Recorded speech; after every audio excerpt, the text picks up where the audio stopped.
Today I'm going to share with you guys my 3 steps to stop overeating over my past 10, 15 years of yo-yo dieting, doing all the research, trying all the tips, all the diets, all the tricks. This is what I think are the 3 steps to stop overeating, and I'm going to be guinea pig number 1. The one thing that I can say for sure is that throughout all of my weight loss journeys, it's been different lessons that I had to learn, but there's only been really 2 common denominators. The first one being that it's an internal journey that I have to go through and then I get the result. Second one is that I have to be willing to go through it. Every single time I've succeeded and really lost the weight, it was because I was willing to go through it. No matter what ups and downs came, I was just gonna go through it. So without further ado, the first step to stopping overeating is understanding why I can't stop overeating. It's like being able to just pick up this pen. I just tell myself, okay, Shalina, pick up this pen. I pick it up. I want to put it back down, put it back down. And why I can't just be like, okay, I'm going to start eating like this. And I can't actually just start eating like this. So the only way for me to actually get from A to B is to understand why I can't do it. Then I can solve it. The first reason is really about control, and I think it's a subconscious thing. It's kind of like, I know I shouldn't eat this pizza. I know I shouldn't eat this fry. I shouldn't have one more slice, but because everything says I shouldn't, I'm going to. I don't think it's a conscious thing, but subconsciously it's a way of having control in our lives because I know I shouldn't.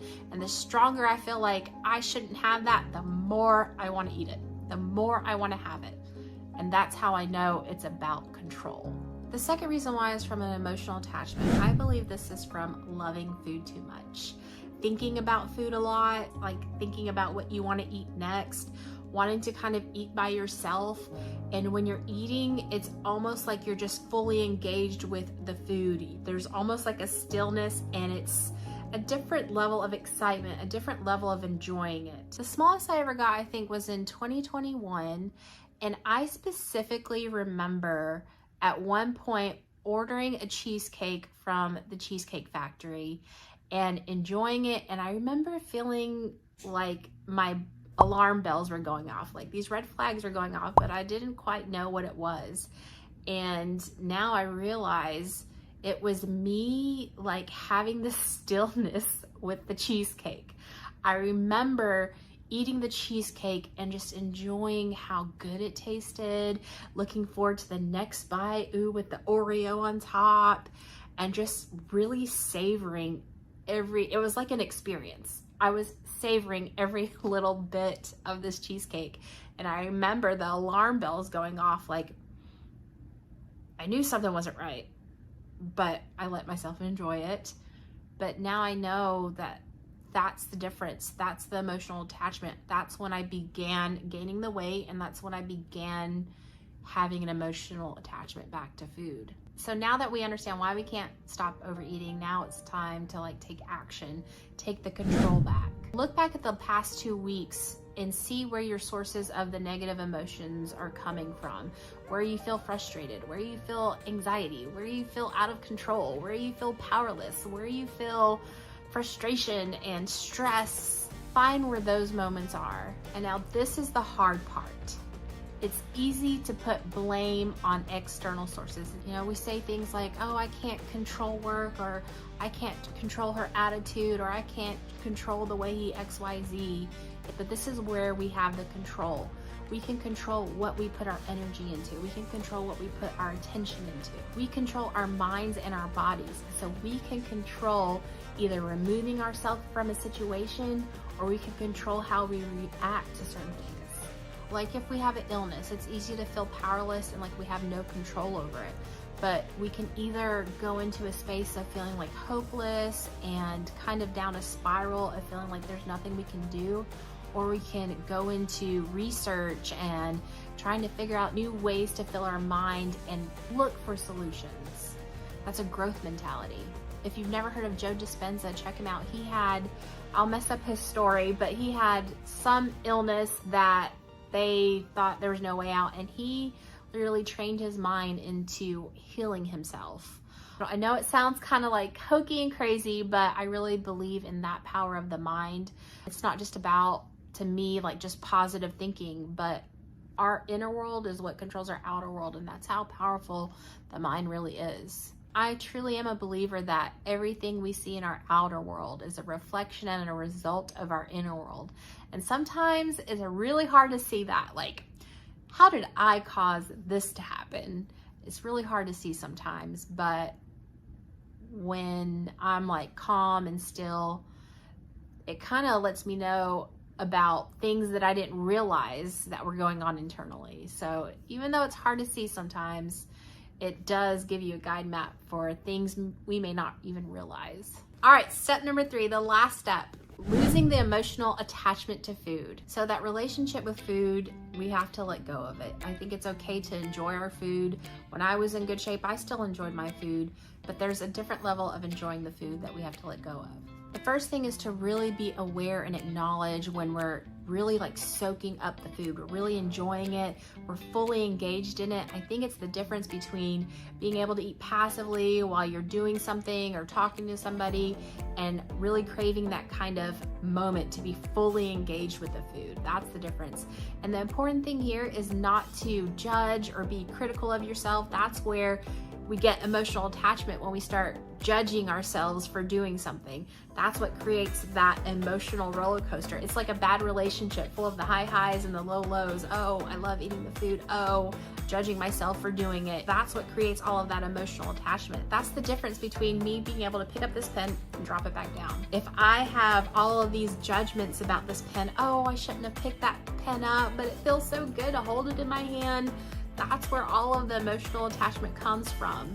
That's why it's so easy to just pick it up and put it back down, because it holds no emotional value to me. It doesn't hold any emotional weight. So we have to let go of the judgment of eating and that point where we know where we're really enjoying the food. That's where we put all of these emotional attachments and create this relationship with food by judging it and loving it, judging it and loving it. That's why I can pick up this pen with no problem. There's no angst. There's no like, oh, should I pick up the pen? I really, really don't want to, but I'm gonna try and make myself pick it up.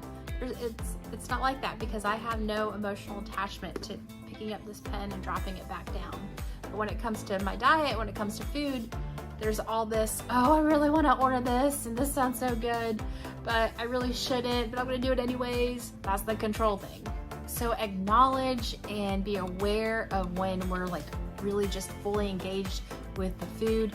Don't even really try to stop it. Just be aware of it and notice that we do it. Don't judge it, don't criticize it, just be aware of it. And then the second part is to build a new emotional attachment. The best way to stop a bad habit is by replacing it with a new habit. I think this new habit is something we have to do solely by ourselves, not with a partner or a friend, but we have to have our own individual relationship with this new habit. I recommend just kind of like thinking of new ideas, researching things, hobbies, passions that you may want to get into, and play around with it. Give yourself a few weeks to really try something new and see if you can get into it. I think it's important for us to build our own independent relationship with something else. And it may take time, just like a relationship. It takes time, just like with overeating. It didn't just happen overnight. It's something that you build and it grows the more you judge it and the more you really enjoy it. It grows and grows and develops. So for me, the gym has become that. I was hesitant to get back in the gym. It took me a while to start spending an hour in the gym. I took just 10 minutes in the gym starting off, but I have to do the same things to build my relationship in the gym as I did with food. So that means like making the excitement even that much more exciting, really celebrating and relishing when I hit a goal, when I exceed a goal, when I do one more rep than I thought I could do. Make it an experience. Of course, in my mind, I'm not like jumping up and down in the gym, but in my mind, I'm like listening to the music and I hit my goal and I just filled with so much like self-gratification, and I'm learning to like be aware of it and stopping to take the time to really relish in it, enjoy it, and make the excitement for myself even that much better. I have to spend time thinking about it. How was that workout I just did? Was it good?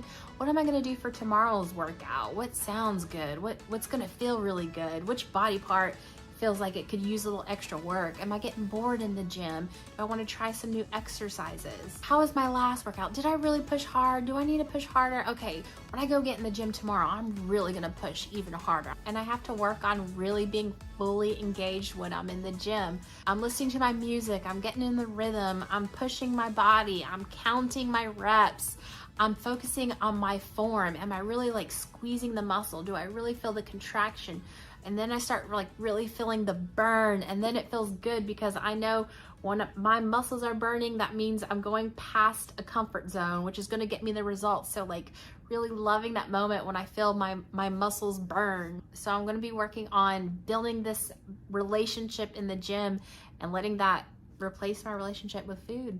So that's it. That's my 3 steps to stop overeating. I'm gonna be guinea pig number 1. I just kind of like took off the last 2 weeks. I know I didn't post a video last Sunday, but I kind of like carved out some space for myself and just kind of like took a deep breath and really started looking at my life. I think we say, you know, oh, I shouldn't eat this, I shouldn't eat that. Well, I'm gonna subconsciously, I'm gonna have control and I'm gonna eat it.